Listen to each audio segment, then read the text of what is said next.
Welcome back to The Big Picture. I'm Judge Penny Wolfgang, and we're continuing our discussion with Erie County District Attorney John Flynn.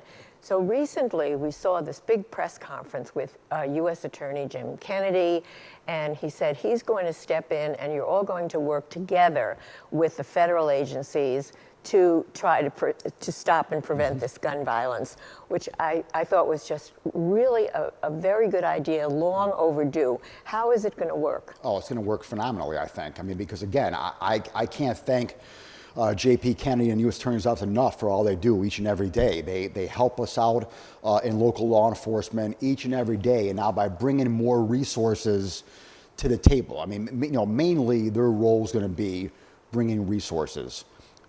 Bodies, agents from DEA and FBI and Secret Service and Homeland Security. The more resources that we have out on the street to find out who's committing these crimes, the better. And so, we're going to collaborate together and have weekly meetings and, go over intelligence and find out who's doing what and where, when, and why. And then they're going to obviously provide us more bodies, boots on the ground, to get out on the streets and solve these crimes. So I welcome it. And, again, it just goes to show that partnerships and relationships that you have, everyone working together, is how you solve problems. And we realize that here in Buffalo. Especially when you have the same goals, the same aims, Absolutely. which is important. Before we continue our discussion on gun violence, I just want to tell you a little bit about John Flynn, in case you didn't know it. He is the 41st District Attorney of Erie County, and born and raised in Western New York, attended Bowling Green State University, graduated with a Bachelor of Arts degree in 1988, and joined the United States Navy after college. Thank you for your service, John. And now, D.A. Flynn is president-elect of the National District Attorneys Association, which is really good for Western New York and good for Buffalo. And that's a great honor. Well, thank you. Plus, we're so happy that you'll be able to, again, collaborate, work, see what's happening in the other states and how they're handling gun violence, as you pointed out. It's not just here; it's everywhere. It's everywhere, right? Yeah. Now, we want to talk a little bit about the young people issue. We talk about the problem of gun violence every year, and more young people seem to be involved and seem to be targeted, both ways. So, why is that, and what are we doing about it? Well, the why is because a lot of these young kids just don't have the economic opportunities that others in this community have. And so these young people live in poverty. They don't get the greatest education in the world. They don't have the greatest family support structure in the world. They have a lack of job opportunities.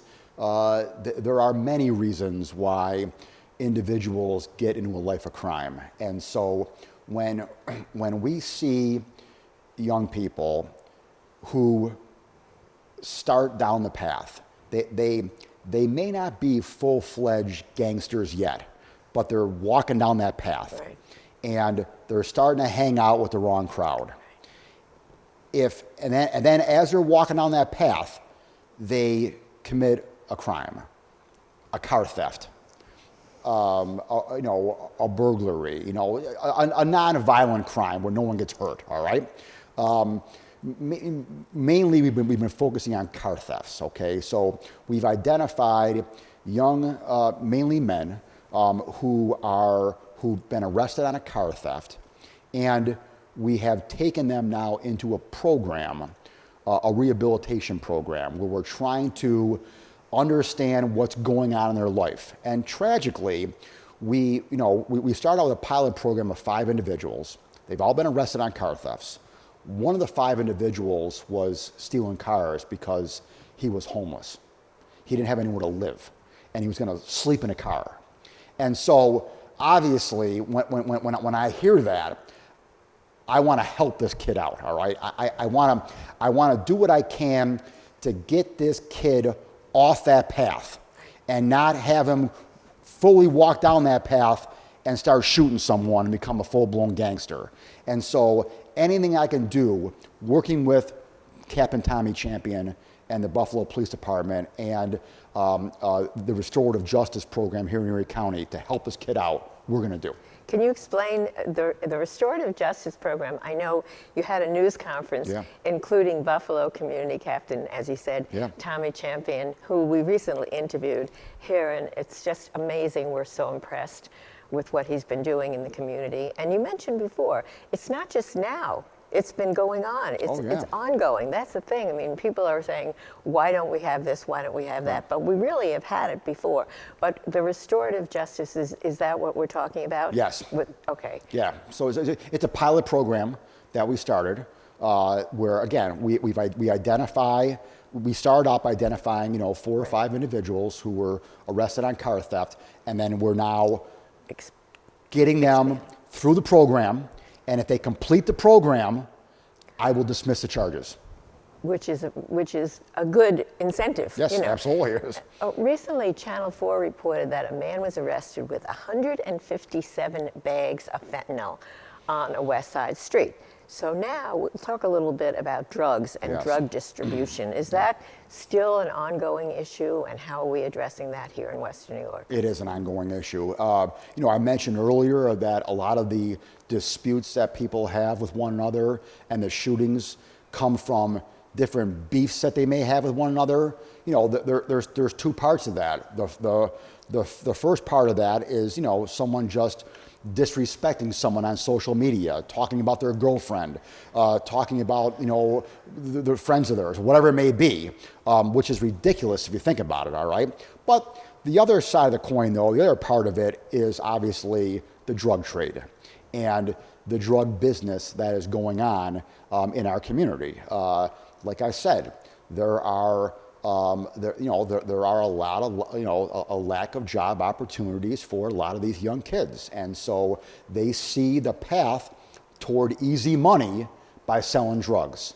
And they get involved in the drug business. And when you get involved in the drug business, there are a couple of things that come with the drug business. One, obviously, is the drugs, but secondly, are guns. When you find drugs, you find guns. Yep. And then when you find guns, these guns get shot, they get used. And so that's what we're seeing. And so again, our efforts on fighting the drug trade and the individuals who are shooting are targeted toward, let's get these kids, and if they're adults too, but even if they're kids, let's get them off the street and in jail. Because again, it's one thing to help a kid out on a car theft and get him on the right path, all right? But if that kid shoots someone or kills someone, well, there's no restorative justice then. You're going to jail. It's too late. It's too late. It's too late. And so, one thing, Judge, you got to understand, the viewers as well, is that the overwhelming majority of the violent crimes, the shootings and homicides, are done by a small group of people.